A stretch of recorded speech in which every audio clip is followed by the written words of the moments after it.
ከዚህ ቀደም ውዝግብ ያስነሳው የ40/60 የኮንዶሚኒየም ቤቶች ጨረታ በድጋሚ መመለሱን አውቀናል። ባለፈው ዓመት ለጨረታ የቀረቡ ኮንዶሚኒየሞች ጉዳይ ፓርላማ መድረሱ ይታወሳል። በሌላ በኩል የኢትዮጵያ ንግድ ባንክ ሰራተኞቹን እንደማያምን አስታውቋል። በዚህም ባንኩን ከሳይበር ጥቃት የሚታደግና 24 ሰዓት የማይተኛ ሰራዊት መፍጠሩንም ባንኩ አስታውቋል። በሌላ በኩል ደግሞ 300 ካሬ ሜትር መሬት እንዲሰጥ መደረጉን ሰምተናል። ሰላም ቤተሰቦቻችን፣ መረጃዎቹን የት ሀገርና የት ከተማ ሆናችሁ እየተከታተላችሁ እንደምትገኙ በሐሳብ መስጫው ላይ ጻፉልን። በየትኛው ርዕሰ ጉዳይ ላይ መረጃ እንድናቀርብላችሁ እንደምትፈልጉ ማሳውቁን።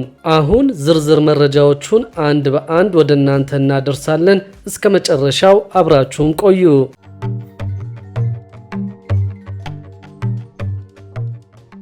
ከዚህ ቀደም ውዝግብ ያስነሳው የ40/60 የኮንዶሚኒየም ቤቶች ጨረታ በድጋሚ መመለሱን አውቀናል። ባለፈው ዓመት ለጨረታ የቀረቡ ኮንዶሚኒየሞች ጉዳይ ፓርላማ መድረሱ ይታወሳል። አሁን ለጨረታ የቀረቡት የንግድ ሱቆች ሲሆኑ ብዛታቸውም 1735 የንግድ ቤቶች መሆናቸውን የአዲስ አበባ ቤቶች ልማት ኮርፖሬሽን አስታውቋል። የአዲስ አበባ ቤቶች ልማት ኮርፖሬሽን በተለያዩ ክፍለ ከተሞች ተገንብተው በተጠናቀቁ የ40/60 የጋራ ህንፃዎች ላይ የሚገኙ 1735 የንግድ ቤቶችን በግልጽ ጨረታ አወዳድሮ በሽያጭ ለማስተላለፍ እንደሚፈልግ አስታውቋል። ኮርፖሬሽኑ ለጨረታ ያቀረባቸውን የ40/60 ንግድ ቤቶች ተወዳድሮ መግዛት የሚፈልግ ማንኛውም ተጫራች የተዘጋጀውን የጨረታ ሰነድ ከሚያዝያ 20 ቀን 2017 ዓ.ም ጀምሮ ቅዳሜ ሙሉ ቀንን ጨምሮ ባሉት 21 የስራ ቀናት በአካል በመቅረብ የማይመለስ 1000 ብር በመክፈል መግዛት ይችላል ተብሏል። የጨረታ ሰነድ የሚሸጥባቸው ስፍራዎችንም የአዲስ አበባ ቤቶች ልማት ኮርፖሬሽን አሳውቋል። በዚህም ቂርቆስ ክፍለ ከተማ አስተዳደር ጽሕፈት ቤት ባምቢስ አካባቢ፣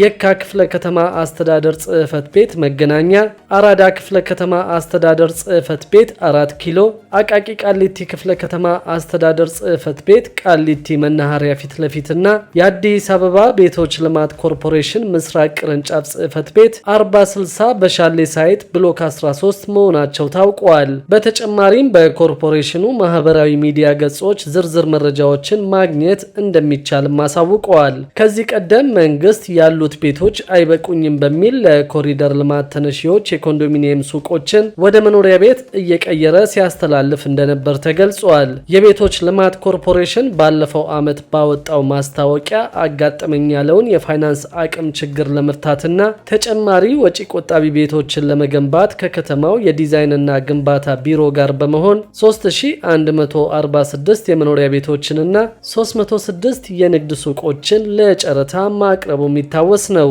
በ1997 ዓ.ም ተመዝግበው ቤት ለማግኘት እየቆጠቡ ያሉ 959 ነዋሪዎች ይህንን ሽያጭ ተቃውመው ኮርፖሬሽኑ የጋራ መኖሪያ ቤቶችን ለመሸጥ የጀመረውን ሂደት እንዲያሳግድላቸው የሚጠይቅ ደብዳቤ ለእንባ ጠባቂ ተቋም ማስገባታቸውን መዘገባችን አይዘነጋም። ይህንን ተከትሎም እንባ ጠባቂ ተቋም የአቤቱታ አቅራቢዎችን ዝርዝር ጉዳይ በመግለጽ የአዲስ አበባ ቤቶች ኮርፖሬሽን ማብራሪያ እንዲሰጥበት 2 ጊዜ በጽሑፍ ቢጠይቅም ምንም አይነት ምላሽ ሊሰጠው አለመቻሉ ታውቋል። በዚህም እንባ ጠባቂ ተቋሙ ጉዳዩን ወደ ፓርላማ ማምራቱን ይፋ ማድረጉ ይታወቃል። በዚህም መሰረት ጉዳዩ ለሕዝብ ተወካዮች ምክር ቤት ቀርቦ የመጨረሻ እልባት እንዲያገኝ እንደሚደረግ ቢጠበቅም ባለፉት በርካታ ወራት ምንም አይነት ምላሽ አለመሰጠቱ ታውቋል። በሌላ በኩል የኢትዮጵያ ንግድ ባንክ ሰራተኞቹን እንደማያምን አሳውቋል። በዚህም ባንኩን ከሳይበር ጥቃት የሚታደግና 24 ሰዓት የማይተኛ ሰራዊት መፍጠሩንም አሳውቋል። ጠንካራና የላቀ ቴክኖሎጂ ባለቤት የሆነው የኢትዮጵያ ንግድ ባንክ ከሳይበር ጥቃት ሊታደገው የሚችልና 24 ሰዓት የማይተኛ ሰራዊት አለው ሲሉ የባንኩ ፕሬዝዳንት አቶ አቤሳኖ አስታውቀዋል። የባንኩ ፕሬዝዳንት አቶ አቤሳኖ እንዳስታወቁት የትኛውም ኢትዮጵያን ማጥቃት የሚፈልግ አካል መጀመሪያ የጥቃት ኢላማውን ማድረግ የሚፈልገው የሀገሪቷ ገንዘብና የመንግስት ሀብት የሚያንቀሳቅሰውን የኢትዮጵያ ንግድ ባንክን ነው። ይሁንና ጠንካራና የላቀ ቴክኖሎጂ ባለቤት የሆነው የኢትዮጵያ ንግድ ባንክ ከሳይበር ጥቃት ሊታደገው የሚችልና 24 ሰዓት የማይተኛ ሰራዊት እንዲኖረው ተደርጓል ብለዋል። ይህ ሰራዊት የሚሰራው በፈረቃ ሲሆን በሲስተማ ሲስተማችን ላይ ከውጭ የሚመጣውን የሳይበር ጥቃት የሚከላከለው በቁርጠኝነት ነው ያሉት ፕሬዝደንቱ በየቀኑ ሲስተማችንን ለማውረድ የሚመጡት ጥቃቶች በትንሹ በሺዎች የሚቆጠሩ ናቸው ብለዋል። የሆነ የፖለቲካ ችግር የተፈጠረ ጊዜ ደግሞ ይህ ቁጥር 5 እና 6 እጥፍ ይሆናል። ይህ የሚሆነው ደግሞ እኛ የምናስባቸውና ጥቃት ሊሰነዝሩብን ይችላሉ ከሚባሉ ሀገራት ብቻ ሳይሆን በፍጹም ከማይጠበቁ ሀገራት ጭምር እንደሆነ ገልጸዋል።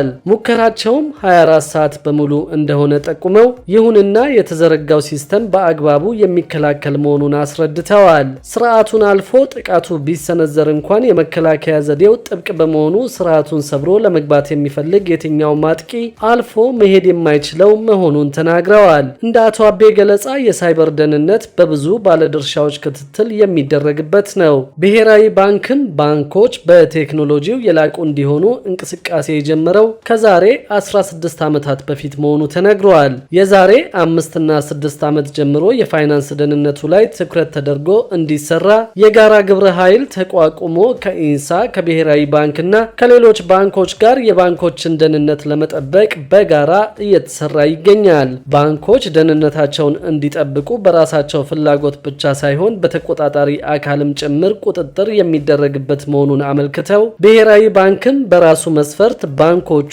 ዓለም አቀፍ ስርዓትን እንዲጠብቁ በየጊዜው ክትትል እያደረገ ይገኛል ብለዋል። ኢንሳም ይህንኑ ክትትል እንደሚያደርግ ተገልጿል። ሁሉም ባንኮች በተቻላቸው አቅም የሌላ የውጭ አካል ገብቶ ሲስተማቸውን በርብሮ የፈለገውን እንዳያደርግ ተገቢ የሆኑ የመከላከያ ስርዓቶች እንዲኖራቸው አስገዳጅ ሁኔታዎች እንዳሉም ገልጸዋል። የኢትዮጵያ ንግድ ባንክ የሳይበር ደህንነቱ ላይ ኢንቨስት ያደረገው ከ10 ዓመት በፊት መሆኑን አውስተው ኢንቨስት ያደረገውም በጣም ጠንካራ ቴክኖሎጂ ነው ብለዋል። አሁን ሁሉም የተደራጀ የሴኩሪቲ ስርዓት አለው፣ አንዱ ሌላውን ያግዛል።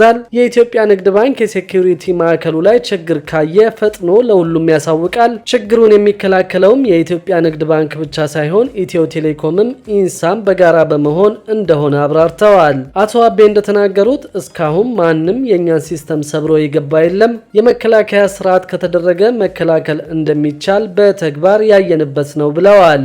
ይህ የመከላከል ስርዓቱ አንዴ ተደርጎ የሚጠናቀቅ ሳይሆን በየቀኑ ዘመኑ የፈበረካቸው አዳዲስ ዕውቀትን መሰረት በማድረግ የሚካሄድ መሆኑን ጠቁመዋል። ችግሩን ለመከላከል በሰው ብቻ ሳይሆን በአርቲፊሻል ኢንተለጀንስ የሚመጣ ጥቃትን ጭምር መቋቋም የሚችል ከዚያ በላይ የጠነከረ ስርዓት ማድረግን ይጠይቃልና በዚህ ረገድ እየተሰራ ይገኛል ያሉት የሳይበር ሴኩሪቲ መከላከያ የባንኩ ትልቁ ኢንቨስት የሚደረግበት ስርዓት ነው ያሉት ፕሬዝደንቱ አንዳንዴ የውስጥ ሰራተኛ በስህተትም ከውጭ ጋር ተባብሮ ችግር ሊያደርስ ይችላል ተብሎ ስለሚታሰብ የምንከተለው ፖሊሲ ዜሮ ትረስት ነው ብለዋል። በዚህ ጉዳይ አቶ አቤም አይታመንም ሲሉ ገልጸዋል። የኢትዮጵያ ንግድ ባንክ በአሁኑ ጊዜ ከ40 ሚሊዮን በላይ ደንበኞች እንዳሉት ለማወቅ ተችሏል። በሌላ በኩል 300 ካሬ ሜትር መሬት እንዲሰጥ መደረጉን ሰምተናል። በዚህም መሬት የማግኘት መብት የተከለከሉ ሰዎችን መብት ማስጠበቁን የእንባ ጠባቂ ተቋም አስታውቀዋል። ይህንን ያስታወቀው የእንባ ጠባቂ